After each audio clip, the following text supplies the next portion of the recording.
February 7th, 1942, 3:15 in the afternoon. Reich Chancellery, Berlin. Albert Speer stood in Adolf Hitler's private office holding a leather portfolio that felt heavier than any architectural blueprint he had ever carried. It contained not sketches or visions of the future, but industrial production charts, steel allocation data, oil consumption projections, and casualty estimates, numbers that spoke of a war already slipping beyond recovery. The cold winter light, filtering through the tall windows, cast long skeletal shadows on the marble floor, mirroring the expression on Speer's face. He waited silently, watching Hitler read a military communiqué from the Eastern Front, his pale eyes flicking rapidly, his expression growing darker with each line. Speer was 40 years old, an architect of monumentality and ambition, once the designer of colossal structures meant to symbolize a 1,000-year Reich. Now, he had inherited a different task, one far less glamorous, far more brutal, keeping that Reich back alive, if not for 1,000 years, then at least for a few more. Before we jump back in, tell us where you're tuning in from, and if this story touches you, make sure you're subscribed, because tomorrow I've saved something extra special for you.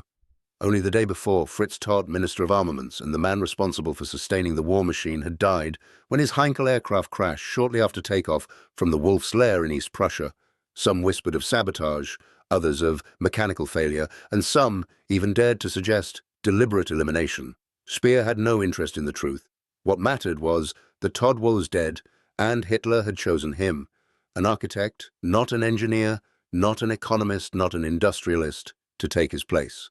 He was now responsible for supplying weapons, ammunition, vehicles, aircraft, artillery, and fuel to an army that was fighting on two massive fronts and consuming material faster than Germany could replace it.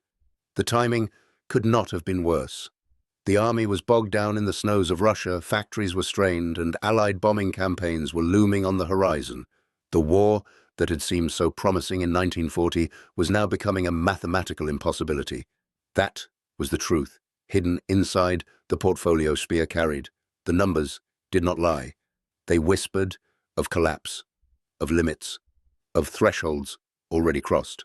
Germany did not possess the oil reserves needed to sustain mechanized warfare indefinitely. The factories could not keep pace with the rate of equipment lost on the Eastern Front. Every Tiger tank, magnificent but slow to produce, required 3 times the steel and 10 times the machining time of an American Sherman. Worse, the Luftwaffe was bleeding aircraft in numbers that could no longer be replenished.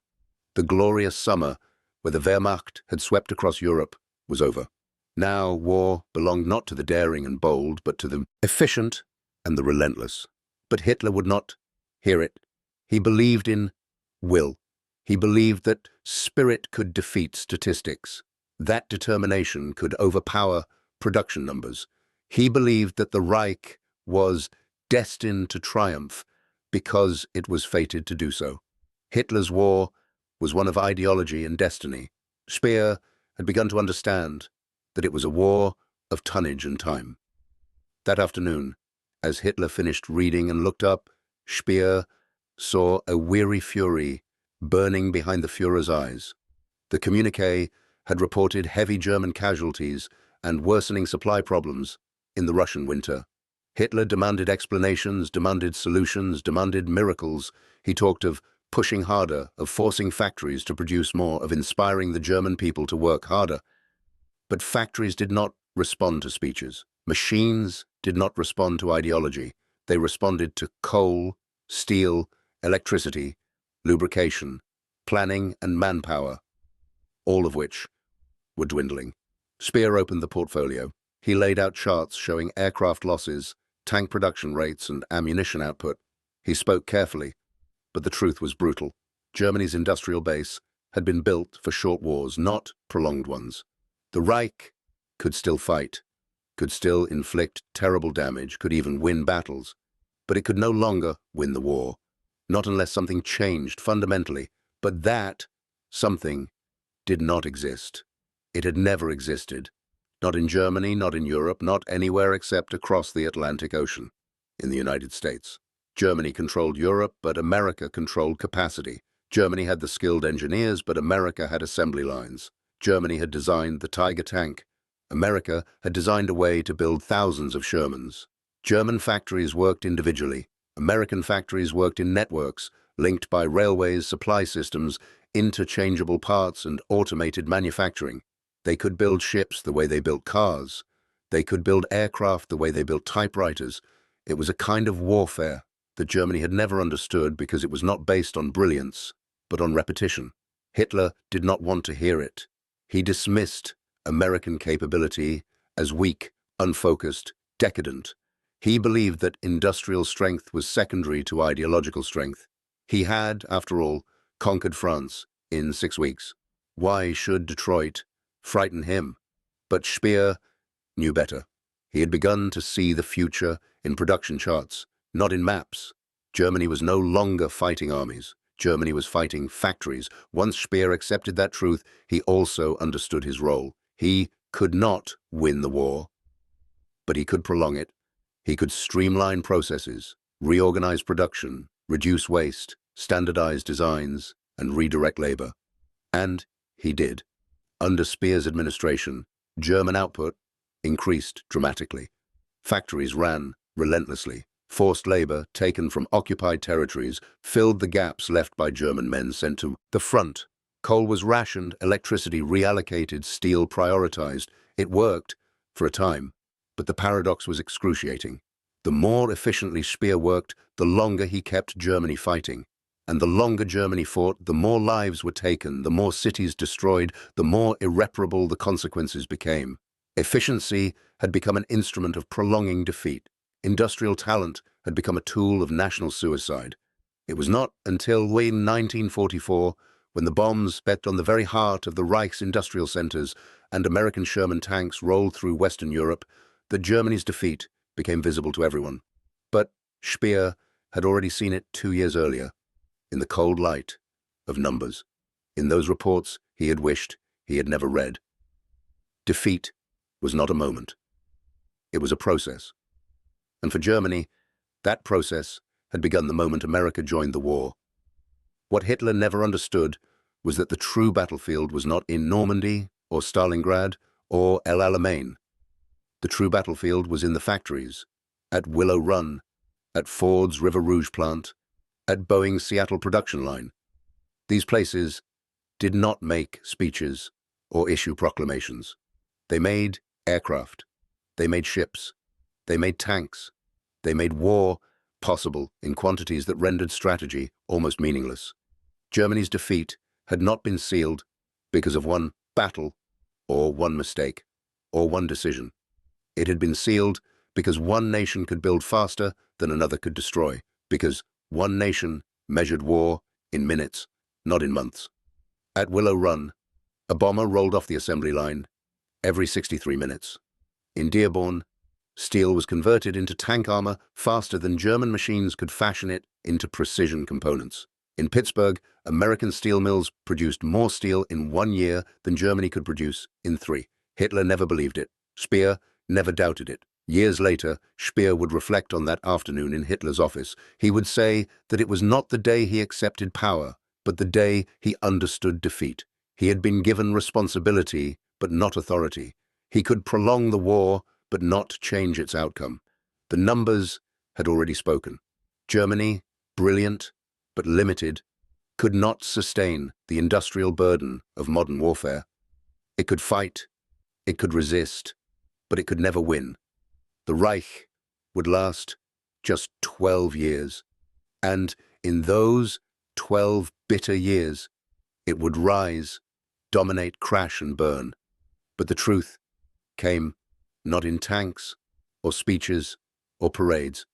It came in the quiet rustle of papers inside a leather portfolio, in the cold light of an office on February 7th, 1942, when Albert Speer realized that he had not inherited a ministry. He had inherited a countdown. Hitler looked up from the communiqué and gestured for Speer to sit. The Führer appeared tired but animated, his eyes bright with the manic energy that often seized him when discussing military operations. He began speaking about Operation Barbarossa, the invasion of the Soviet Union that had begun 8 months earlier in June 1941. German armies had advanced hundreds of kilometers into Soviet territory, had encircled and destroyed multiple Soviet armies, had come within kilometers of Moscow before the brutal Russian winter and Soviet resistance had stalled the offensive. Hitler insisted the Wehrmacht would resume the advance in spring.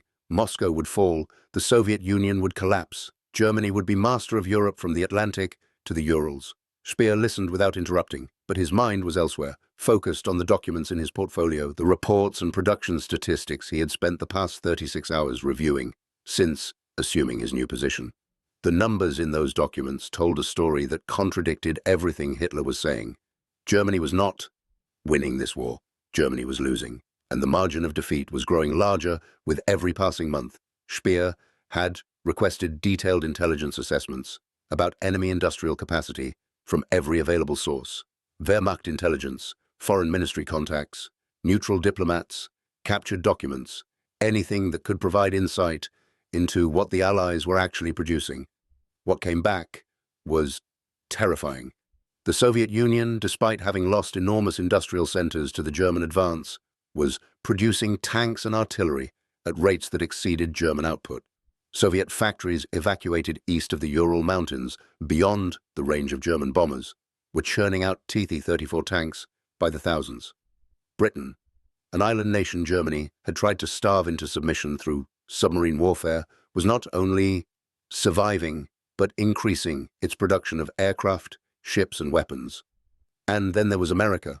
The United States had entered the war just 2 months earlier, following the Japanese attack on Pearl Harbor on December 7, 1941. Hitler had declared war on America 4 days later, believing the Japanese would keep American attention focused on the Pacific while Germany finished conquering Europe. It was possibly the greatest strategic miscalculation of the entire war. The intelligence reports Speer had reviewed contained projections about American industrial capacity that seemed almost impossible to believe. American automobile factories were converting to military production. Ford, General Motors, Chrysler, companies that had produced millions of civilian vehicles, were retooling their assembly lines to build tanks, aircraft, trucks, and engines. American shipyards were preparing to launch vessels at rates that would replace every Allied merchant ship sunk by German submarines, and then build additional ships beyond replacement needs.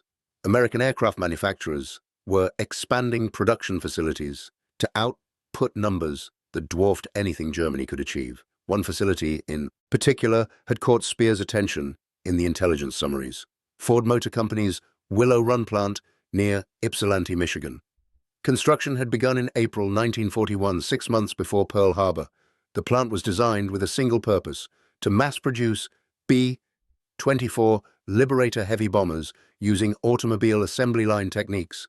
The building itself was staggering in scale, over 3 million square feet of floor space under one roof, making it the largest single factory building in the world. An L-shaped structure over a kilometer long, with assembly lines that would eventually employ over 40,000 workers operating 24 hours per day in rotating shifts. Telling and preparing this story took us a lot of time, so if you are enjoying it, subscribe to our channel. It means a lot to us.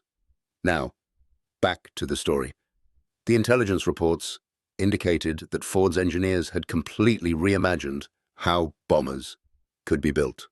Traditional aircraft manufacturing relied on skilled craftsmen working on individual planes, carefully fitting components, making adjustments, ensuring quality through painstaking attention to detail.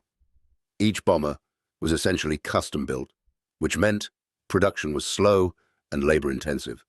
The Willow Run plant would operate differently. Engineers broke down the B-24 into sub-assemblies that could be manufactured separately and then joined together on a moving assembly line, exactly like automobiles. Wings would be built in one section, fuselages in another, tail assemblies in a third. Components would move on conveyor systems to the main assembly line, where they would be joined together in sequence. The goal was production speed that no traditional aircraft factory could match.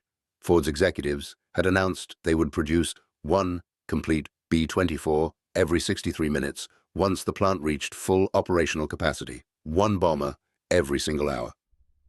A 4-engine heavy bomber with more than 1.5 million individual parts, capable of carrying 5,000 pounds of bombs over 2,000 miles, defended by 10 50 caliber machine guns and a crew of 10 men, rolling off an assembly line with the same efficiency that Ford used to produce Model T automobiles 3 decades earlier. Speer found this figure almost impossible to accept.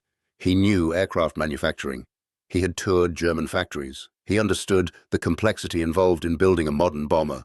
Messerschmitt and Focke-Wulf factories in Germany were producing excellent aircraft, but their output was measured in dozens per month, not one per hour. If the Americans actually achieved what they claimed, if Willow Run actually produced B-24s at that rate, Germany would face a bombing campaign of unprecedented scale.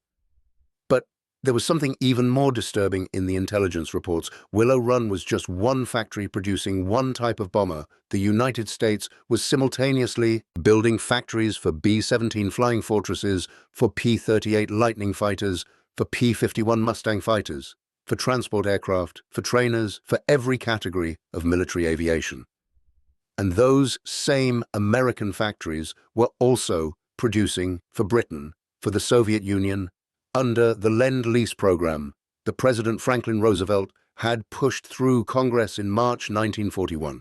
American factories would supply not just American forces, but every nation fighting Germany. Speer had done calculations based on the intelligence estimates.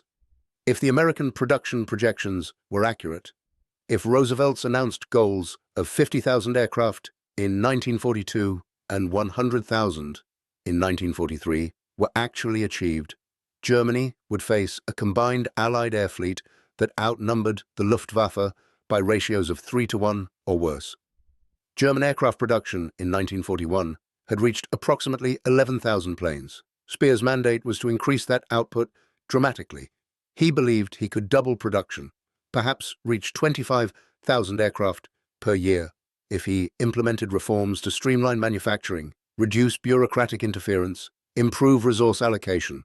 But 25,000 aircraft per year was meaningless if America alone was producing 100,000, and Britain was adding another 20,000, and the Soviet Union was building tens of thousands more.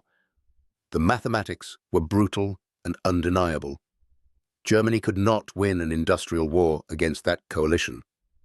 Hitler finished discussing the Eastern Front and turned his attention to Speer. He asked about armaments production, about timelines for increasing tank output, about new weapons under development, about the Atlantic Wall fortifications that would defend occupied Europe against any Allied invasion. Speer provided optimistic answers, because that was what Hitler wanted to hear, what Hitler demanded from his subordinates. Yes, production would increase. Yes, new tanks were being designed. Yes, German industry was capable of providing everything the Wehrmacht needed. But Speer did not mention the American production figures. He did not explain that Germany was entering a race it had already lost. He told himself he needed more time, needed to verify the intelligence, needed to understand whether the American projections were achievable or mere propaganda. Deep down, he knew the truth. American industrial capacity was real.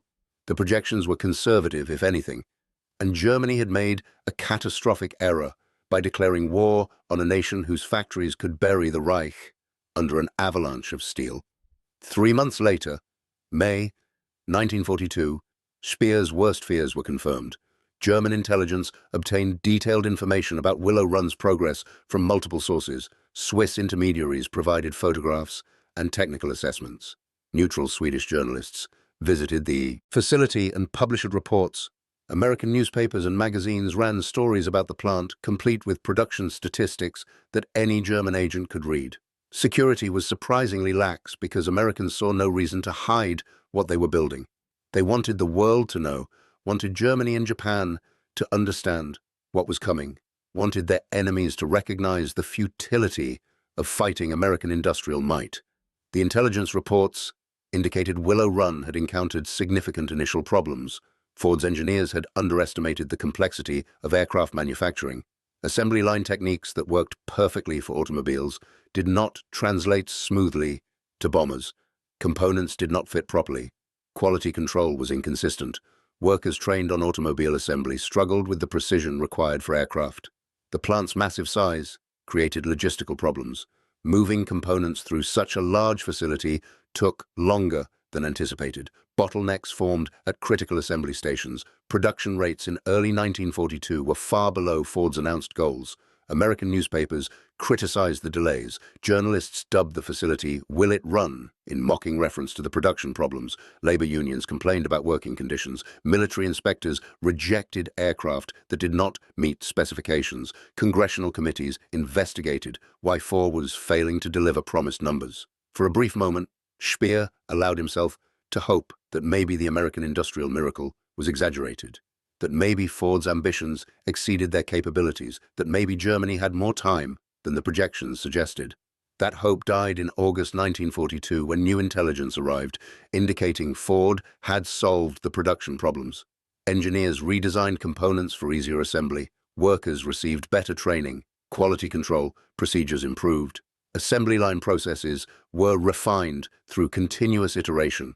The massive scale of the facility, initially a hindrance, became an advantage as Ford perfected the logistics of moving components through the plant. Production rates began climbing steadily. By September 1942, Willow Run was producing one B-24 every 3 hours. By December, one every 90 minutes. The trend line was clear. Ford would reach their goal of one bomber per hour. It was just a matter of months. Speer received regular updates throughout late 1942 and early 1943. Each report confirmed the nightmare. Willow Run reached one bomber every 63 minutes. In March 1943, the plant was operating at the exact capacity Ford had promised when construction began. Over 400 B-24s per month from a single factory, nearly 5,000 bombers per year. And Willow Run was still expanding, adding more assembly lines, hiring more workers, implementing improvements that would increase production beyond initial projections. By mid-1943, Willow Run would produce one complete B-24 every 58 minutes, exceeding the original goal. The facility would eventually manufacture over 8,600 Liberators before the war ended, representing roughly half of all B-24s built during the conflict. But Willow Run was only the beginning. Other American factories were achieving similar production miracles. Boeing's plants in Seattle were mass-producing B-17 Flying Fortresses. North American aviation was churning out P-51 Mustangs, the long-range fighter that would eventually escort bombers all the way to Berlin and back. Douglas Aircraft was building countless transport planes. Consolidated Aircraft, Lockheed, Grumman, Republic Aviation. Every American aircraft manufacturer was expanding production at rates Germany could not match. The same pattern appeared in every category of military production. American shipyards were launching Liberty ships, 10,000-ton cargo vessels, faster than German submarines could sink them. The Maritime Commission had designed Liberty ships for rapid mass production, using welding instead of riveting, using prefabricated sections built inland and transported to coastal shipyards for final assembly. American yards reduced construction time from months to weeks. The record was 4 days and 15 hours from keel laying to launch for the SS Robert E. Peary in November 1942. Though that was a publicity stunt, normal production time was closer to 2 months per ship. But 2 months per ship, with dozens of shipyards building simultaneously, meant German U-boats were sinking vessels that were replaced faster than they could be destroyed.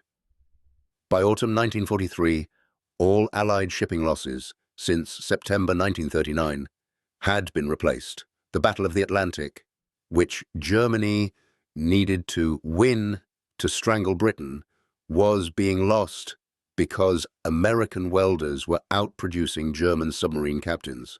Tank production showed the same overwhelming American advantage. German factories built excellent tanks. The Panzer IV was a solid, medium tank. The Tiger I that entered service in late 1942 was the most powerful tank in the world, virtually immune to most Allied anti-tank weapons when it appeared. But Germany produced fewer than 1,400 Tigers during the entire war. America built over 50,000 M4 Sherman tanks. The Sherman was inferior to the Tiger in almost every technical specification. German tanks had better armor, more powerful guns, superior optics, but America built Shermans at a rate that meant every destroyed Sherman was replaced by 5 more. German tank crews could win individual battles through superior equipment and training, but they could not win the war because the ratio of replacement was catastrophically against them. For every Tiger destroyed, Germany could build perhaps 1 replacement. For every Sherman destroyed, America built 5. Eventually, through sheer attrition, American numerical superiority would overcome German technical advantages. Speer understood these mathematics perfectly. He was not an economist by training, but he was intelligent and analytical. He could read production statistics and understand their implications. By late 1942, he knew with absolute certainty that Germany could not win the war through military means alone. The only possible path to German survival was negotiated peace, a settlement that would allow Hitler to keep some territorial gains in exchange for ending the conflict before Germany was completely destroyed. But such a negotiation required 2 conditions. First, Germany needed to demonstrate it could not be defeated militarily, that Allied casualties would be so high that continuing the war was politically unsustainable in democratic nations where public opinion mattered. Second, Germany needed to negotiate from a position where it still controlled territory, still had armies in the field, still had industrial capacity intact. Every month the war continued. Both conditions became less achievable. German casualties were mounting, territory was being lost, Allied bombing was beginning to damage German cities and factories. The window for negotiated peace was closing. Speer approached Hitler with this analysis in December 1942. He did not frame it as defeatism, but as strategic realism. He presented production statistics from Germany and the Allies. He showed projections indicating that by late 1943, Allied material superiority would be so overwhelming that German forces could not sustain effective resistance. He suggested that Germany should seek negotiations while still holding significant military advantages, while Allied casualties remained relatively low, while German industrial capacity remained mostly intact. Hitler's response was immediate and furious. He accused Speer of cowardice, of faithlessness, of betraying National Socialist principles. Germany would never surrender, never negotiate from weakness, never accept anything less than total victory. The German people would fight with the courage and determination that had always characterized the Aryan race. Spirit and will would overcome material disadvantages. This was the fundamental principle of National Socialism. That ideological conviction and racial superiority mattered more than mere numbers and production statistics. Hitler reminded Speer that Germany had come from nothing in 1933, had rebuilt from the humiliation of Versailles, had conquered most of Europe, despite starting with military forces far smaller than its enemies. German success had never been based on material superiority, but on superior will, superior leadership, superior ideology. That same spirit would carry Germany to victory against the American capitalist plutocracy and the Soviet Bolshevik conspiracy. Speer left that meeting understanding that rational argument would never persuade Hitler to accept reality.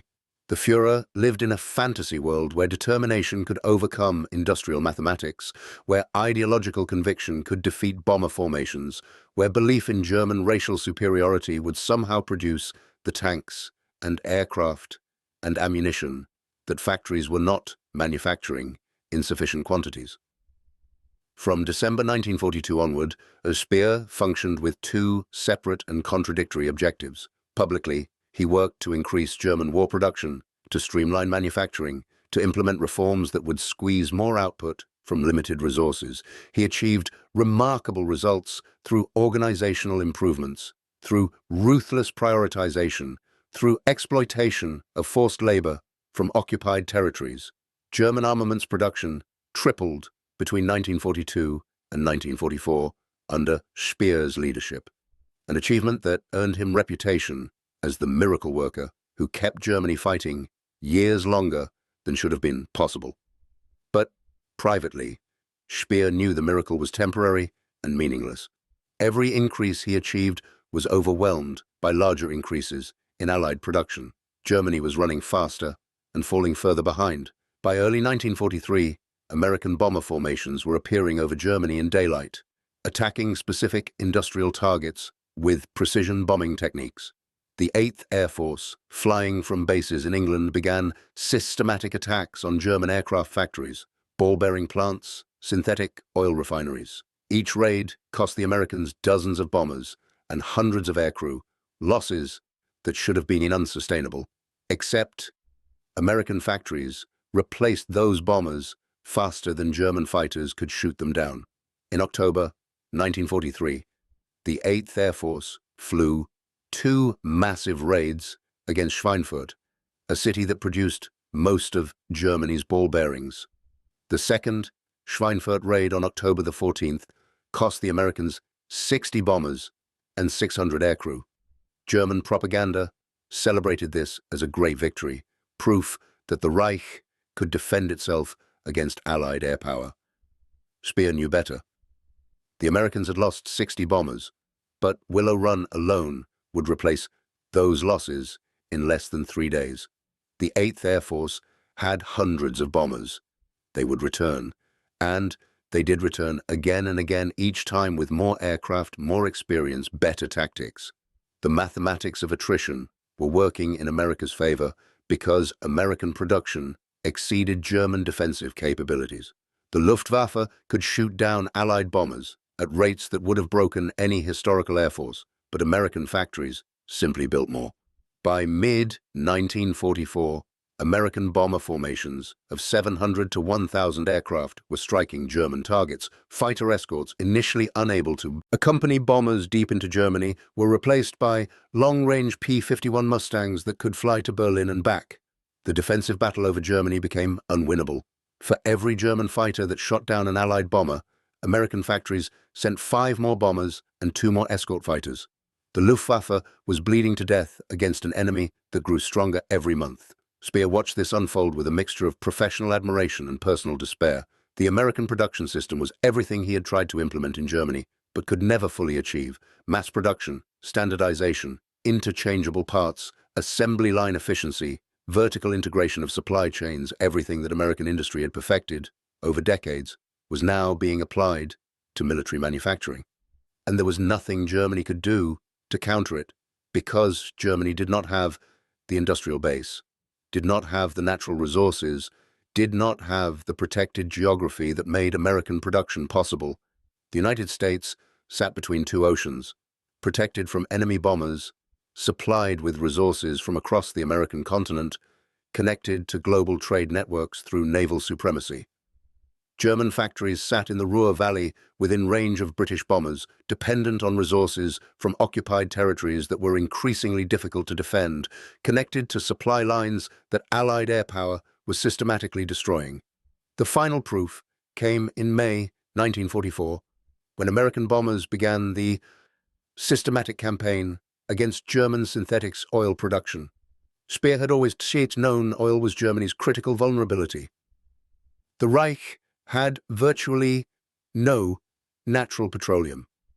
German forces ran on synthetic fuel produced by converting coal into gasoline through complex chemical processes. A handful of large refineries produced nearly all of Germany's aviation fuel, diesel, and gasoline. When those refineries were destroyed, there was no alternative, no substitute, no workaround. On May 12, 1944, 935 American heavy bombers struck German oil facilities in the largest concentrated attack on petroleum infrastructure executed to that point. The Lohne synthetic oil plant near Meersburg, Germany's single largest producer of aviation gasoline, took devastating damage. Other facilities were hit simultaneously. German oil production dropped by 2/3 within weeks. Speer knew immediately this was the end. He told subordinates that the war was lost. He requested meetings with Hitler to explain that without fuel, German forces could not move, could not fight, could not defend the Reich. Hitler refused to accept this assessment. He ordered increased oil production, ordered repairs to damaged facilities, ordered fighter squadrons to defend refineries at all costs. None of it mattered. American bombers returned to the oil plants again and again whenever German workers repaired damage, and restarted production, more bombers arrived. By September 1944, German fuel production had collapsed to less than 20% of pre-attack levels. The Luftwaffe could not fly. Pilot training was curtailed for lack of fuel. New fighters sat on airfields unused. Panzer divisions could not move. The Battle of the Bulge, Germany's final offensive in December 1944, as things to see was planned with barely enough fuel to reach initial objectives.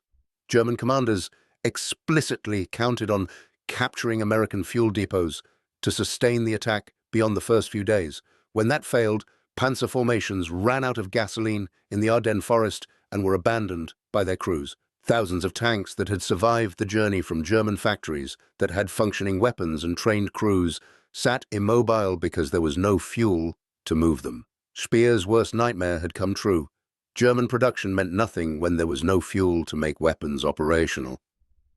In the final months of the war, as Allied armies closed in from east and west, as German cities burned under continuous bombing, as the Reich collapsed into chaos, Speer reflected on when Germany had actually lost. Hitler believed Germany could still win until the final days in the bunker. Other Nazi leaders had different assessments. Some thought the turning point was Stalingrad in February 1943.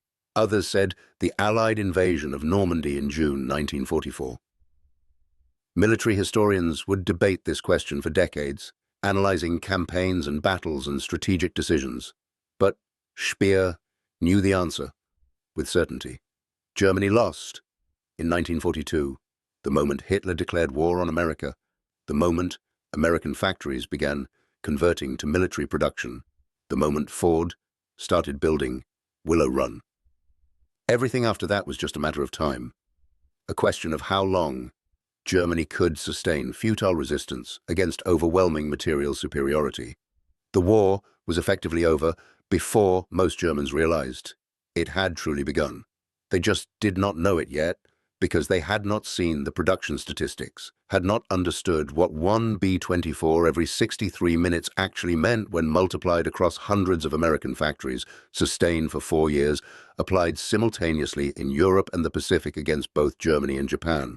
Albert Speer's admission to Paul Nietzsche in May 1945 was not a confession of military defeat alone. It was an acknowledgement of the power of numbers, the kind that do not bleed or salute, but the kind that measure factory output, production time, and raw material tonnage.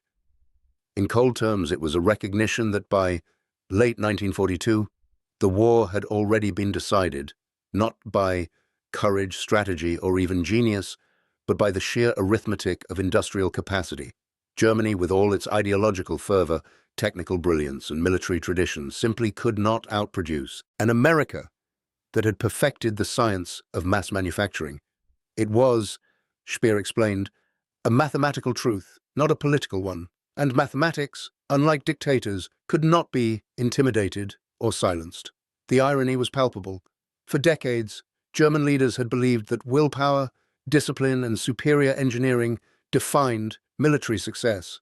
They built formidable tanks, intricate aircraft, and sophisticated weapons systems, each crafted with precision and complexity. But precision came with a price: time, resources, and skilled labor, things Germany could never produce in the required abundance. America, on the other hand, did not worship complexity. It worshipped efficiency. It did not build perfect machines. It built enough machines. It did not rely on master craftsmen. It relied on assembly lines. And while German tanks were individually superior, America built 5 for every one Germany produced. War, in the end, does not obey theories of ideological superiority. It obeys numbers. Speer understood this better than most.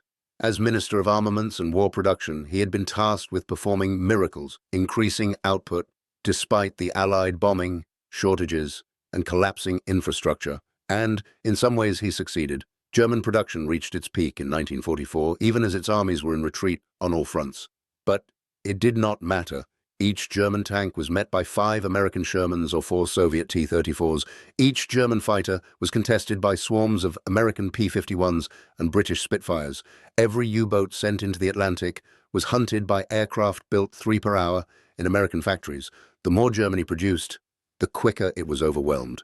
Production had become a treadmill leading to exhaustion, not salvation. Yet, despite knowing this, no one told Hitler. Speer remembered the silence most clearly. The silence in Führer headquarters, where reality entered only in whispers. Some of the senior commanders, the more rational ones, had quietly admitted privately that defeat was inevitable. They had seen the reports from the Eastern Front, the statistics on oil, steel, and machine tool shortages. They had read the summaries on American production forecasts, and some even understood what Willow Run truly meant. That the United States had built a factory capable of producing aircraft faster than Germany could shoot them down. But none dared break the silence publicly. None dared tell Hitler what he would refuse to hear, that spirit and will, his favorite weapons, were powerless against the avalanche of American steel. Speer told Nietzsche that the German leadership was trapped, not only by Hitler's delusions, but by their own complicity. Accepting that the war was lost meant accepting responsibility for the slaughter that would follow. It meant admitting that everything that came after late 1942, the battles, the bombings, the bodies, was unnecessary. It meant acknowledging that hundreds of thousands died for a cause that had already expired. So, they did what people often do when faced with unbearable truth. They pretended. They convinced themselves that miracles were still possible, that a new weapon might turn the tide, that some diplomatic twist might divide the Allies, that Hitler's vision might yet find a path to victory. Self-deception became state policy. And so, they kept the factories running, not because they believed in victory, but because stopping meant collapse. Stopping meant facing the consequences. Stopping meant acknowledging that the Reich had committed unspeakable crimes, and that those crimes had been committed for nothing, not for glory, not for destiny, not even for survival, but for a fantasy. The factories roared, the trains rolled, and the camps operated, all to sustain the illusion that Germany still had a future. Paul Nietzsche understood exactly what Speer meant. He had visited Willow Run. He had watched as B-24 liberators emerged from the assembly line like automobiles, one every 63 minutes. He saw housewives riveting wings, mechanics training farm boys to install engines, and engineers streamlining processes that Germany still believed were too complex for mass production. He listened to supervisors explain how there were no master craftsmen, only stations, procedures, and efficiency. The factory was not a workplace. It was a machine, and its output was not measured in units, but in inevitability. Willow Run did not just produce bombers, it produced certainty. Every B-24 that lifted off its runway was proof that Germany's defeat was not just probable, it was guaranteed. Each bomber represented not only destruction, but time-future momentum. America did not have to fight better. It just had to keep producing. And it did, relentlessly. Germany's production model had been rooted in pride. Theirs was the craftsmanship of engineers, the precision of specialists, the legacy of a nation that believed perfection equaled superiority. But America taught a different lesson. Perfection is not the enemy of victory. Volume is its weapon. A single German Tiger tank could destroy several Shermans, but while that Tiger was built by elite hands over weeks, the Shermans rolled off assembly lines by the dozens. When the Tiger broke down, repaired only by trained specialists, the Shermans kept moving, repaired by crews with instructions, tools, and interchangeable parts. The contest wasn't skill versus mediocrity. It was time versus time. And time was something Germany did not have. By 1943, Speer admitted, they were only delaying defeat. By 1944, they were merely expending lives. And by 1945, they were only preserving shame. Each year after 1942 was not a fight for victory, but a fight to avoid admitting loss. The generals told themselves that history would remember their valiant resistance. The propagandists told themselves that future generations would understand their sacrifice. But the factories told a different story. The factories told the truth, and Willow Run told it most loudly. Willow Run, Speer said, was not just a factory. It was a prophecy. It declared, to anyone who could read numbers, that Germany could not win. It did so without speeches, without propaganda, without ideology. It spoke in hours, in minutes, in rivets, in wings assembled, engines mounted, bomb bays fitted. It spoke a language Hitler could not understand, the language of scale. That was what haunted Speer, not that Germany had been outmaneuvered or outgeneraled or outfought, but that it had been outproduced, that the defeat had been written, not in the snows of Stalingrad or the skies over Normandy, but on assembly lines in Michigan, that the Reich did not lose because it lacked courage, but because it lacked conveyor belts. In that final conversation with Nietzsche, Speer said it plainly: Germany needed 3 more years to finish dying. Not fighting, dying. Because once Willow Run began producing bombers every 63 minutes, America no longer needed time to win. Germany did, and Germany, tragically, painfully, relentlessly used it.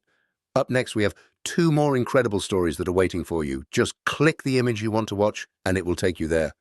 If you enjoyed this video, make sure to subscribe. It would mean a lot.